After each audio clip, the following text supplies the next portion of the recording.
Normally on this channel, I talk about the Batman Arkham games. That is where most of my subscriber fan bases come from.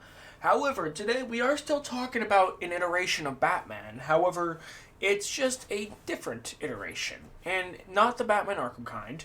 Today we are talking about the Batman the Telltale series. We're going to be going over 5 things that this game did extremely well. The very first season, that is. I'm going to go through the second season eventually. But I wanted to highlight this because this was something that was very interesting to me. This game did a lot of things extremely well. There was a lot of things that, when I played this game, I thought, wow, Telltale actually did a really good job representing this character in, typical ways that you can call cliche, and there were things in there that were brand new concepts to me, at least, that I really enjoyed looking at. So we're going to go over 5 things that this game did well. And before we get into it, I just wanted to say, make sure that you guys subscribe. We got to get to that 1,000 sub mark. All right, I will play all 4 of the console Batman games in one day. I'm going to keep saying that in every video until we eventually get it. So subscribe. Do it now. Now, I'm going to get the big thing out of the way here first. The first thing that this game did extremely well, and it's like the main highlight of this game, is the story, right? But I don't really necessarily want to be that vague about it, but there are so many things that this story did well that I could probably go on to an incoherent tangent about this for a while. But the story was so freaking good from multiple different aspects. The fact that the game shows you the life of Bruce Wayne and Batman, kind of how he juggles both personalities and how both things have their pros and their cons. But the story in this game was also extremely good because it hit you from a different angle of something that I personally had never seen, which I kind of alluded to earlier, which is the whole Thomas Wayne's corruption angle. Now, I'm not saying that hasn't been done before. It probably has. I'm not that into Batman media. I haven't seen every single thing ever. But I did find it extremely interesting about the corruption aspect of things and seeing how that's how Thomas Wayne, Bruce Wayne, the Wayne fortune, how it came to be. And I thought, like I said, I thought it was really interesting because at first when you hear about it, you don't believe it. It's from some reporter that could just be talking nonsense. However, as it goes on, we get shown more evidence. The police come to Wayne Manor to take away, anything related to Wayne Enterprises, because allegedly that's where Thomas Wayne was doing his corrupt dirty work, was through Wayne Tech, which, I thought, might not be the smartest idea. That's kind of hiding in plain sight, but, as the game goes on, we find out more and more information about this. We see video of Thomas Wayne having Esther Cobblepot killed because she wouldn't sell him some land. Like, this guy was not afraid to unalive people just to get whatever he wanted. And I thought, he's a very evil man, but I also understand that he was doing that for the sake of his family, as a way to make more money, and as a way to provide. But then you also have the Batman angle, where, there's this one's a bit cliche, but the villains were they were a group of people called the Children of Arkham, run by Lady Arkham and the Penguin, and Lady Arkham turns out to be Vicky Vale. But their whole idea was to basically get rid of any sort of corruption within Gotham, aka Bruce Wayne and the Wayne family, get rid of them and replace them with basically a new figurehead. Even though Bruce Wayne is obviously Batman, and obviously that they don't know that, so it becomes a bit of an interesting conundrum. But they're the typical, going after corruption. It's a bit of a cliche, but I don't mind that in this case. I think Telltale worked this in extremely well. And honestly, it was an aspect of the game I really enjoyed, trying to juggle both aspects of your life. And basically this terrorist group was using a drug that, it was basically like a psychoactive drug that basically made you out of your mind, that made you want to act on your bad intuitions, be extremely violent towards those who hurt you. And I thought that was really, really well done by Telltale. The second thing that this game did really, really well, and I think it's something that goes under people's radar a lot if they ever talk about this game, and that is the crime scene investigation going on in this game. Now, to some people, they might not like this whole idea very much, but to me, maybe it's just because it's something new and different from what we're used to with the Arkham games, and I can absolutely see that as a valid point. However, I did like the aspect of having to link certain things to other things, right?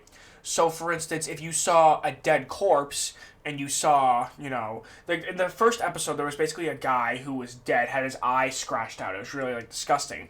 Then there's another guy who is dead and has blood on his fingernails. You link those two together to show, oh, okay, so this is how that happened, right? You learn how certain things went down, and you basically tie everything together into one big picture.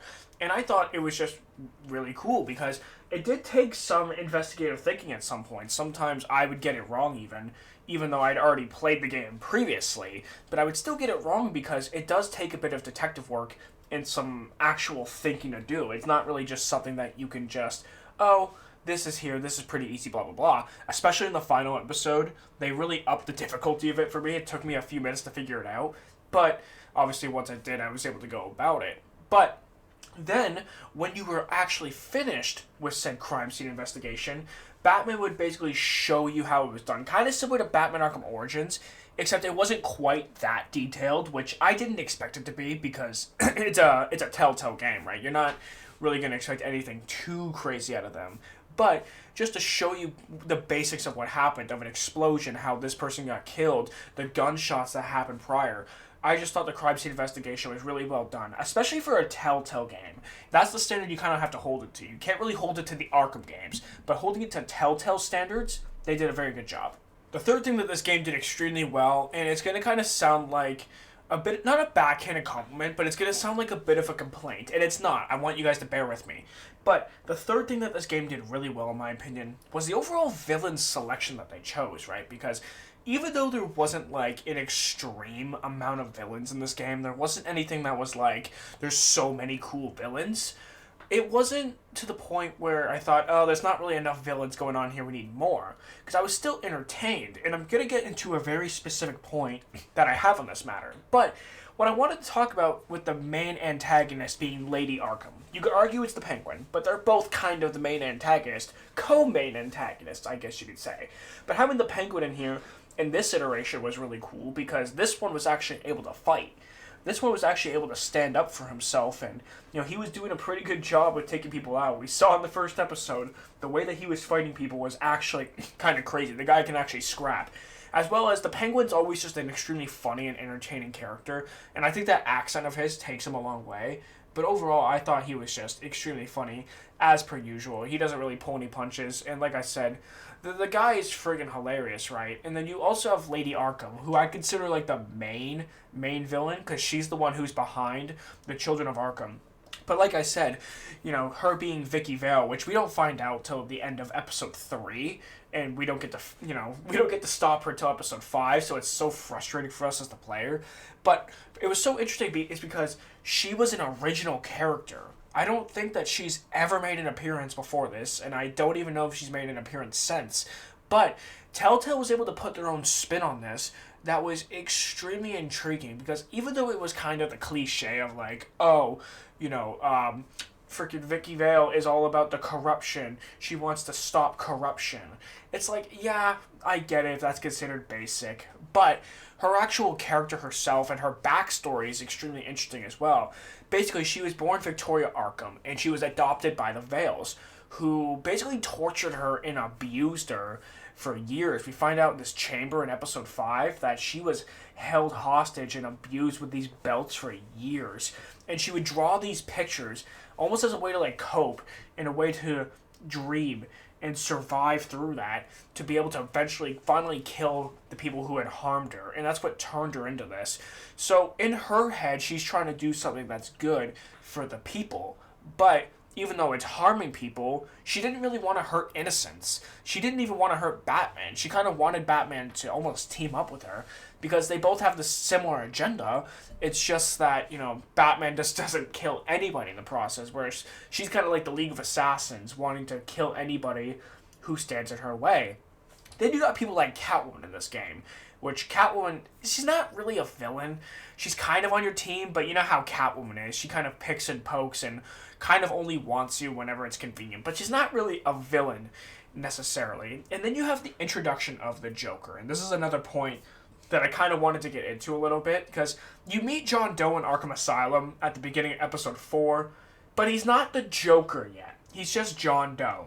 He's never given out his name, so we just call him John. And even though he's clearly not mentally all there, he is somewhat kind of mentally there, but it's kind of like, it's almost like a narcissist kind of guy. Like, I think they're aware of what they're doing, but they're still kind of crazy. That's kind of what the point that Joker's at. But he's not the Joker yet. He hasn't realized that yet, not until the next season at least. But him being in the game as like an introduction, I thought was a really smart idea. Instead of having us just jump straight into the typical Batman Joker stuff, we're getting introduced to the character, and he's gonna build his way up towards being that supervillain in season 2 at some point. So I thought that Telltale did a really good job with the actual villains that they chose in this game. The fourth thing that this game did very well, in my opinion, and it's another thing that kind of goes under the radar, and you could even argue it does this better than a lot of the Batman Arkham games, that is the pacing of these games overall, because I think a lot of times games they kind of have an issue with either, like, rushing everything, or they drag it out so much to the point where it's kind of just, you kind of just lose interest in it, and you don't really want to play it anymore. That's kind of how I felt for a while when it came to something like Gotham Knights. It kind of just felt like it dragged on for a bit too much, for my personal taste at least. But then again, that could just be me.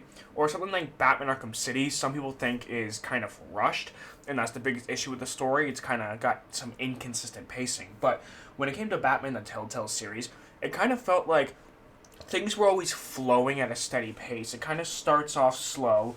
You play as Batman, you're taking out some basic thugs, right? But it's always just like one issue comes, for example, finding out about Thomas Wayne's corruption. You find out that, but it slowly unveils itself to be a truth until we get undeniable evidence. Or the children of Arkham are slowly expanding their gas, their toxin, their drug, whatever you want to call it. They're slowly expanding that out, where it kind of feels a lot more realistic. And I think that's a good way to phrase it. I think the pacing of this game was extremely realistic in comparison to other Batman games that I had played in the past. And the end just did such a good job with making you want to stop Lady Arkham, with having, the kidnapping of Alfred going on. And like I said before, the overall pacing of this game was just fantastic, and I think it was a great element. As for the fifth and final thing of this video, it kind of makes sense for me to do this point last, because my fifth point is actually about the overall ending. This game left you on a really, really good cliffhanger, right? In episode 4, you meet a character by the name of John Doe, who is actually the Joker. It's very obvious, right? The white skin, the green hair.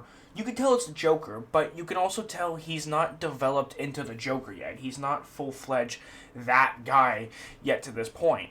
But he basically states in episode 4 that when he gets out, he wants a favor from Bruce if he helps Bruce get out of the asylum.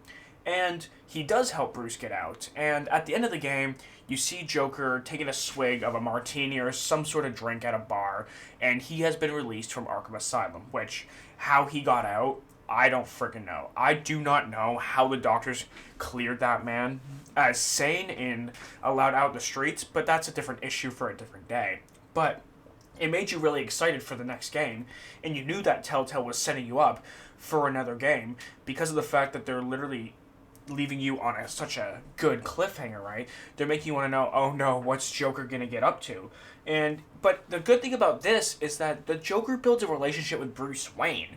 He doesn't build a relationship with Batman. And like I said, he's not full-fledged Joker yet. So for him to be acting this way before Batman has even been introduced to him in his life is kind of an interesting figure. And I know that he sees Batman in episode 5, but Joker was already the way he is before he knew who Batman was, right? And this Joker's a very intelligent guy. You can tell he's definitely capable of fighting. He's a very smart man. Even though he's not mentally all there, he is still very smart, and you really get excited to know what's going to happen in Season 2. And guys, this is 5 things that Batman the Telltale series did well. And I'm sure there's 1,000 other things that you could probably think of. So let me know down in the comments below.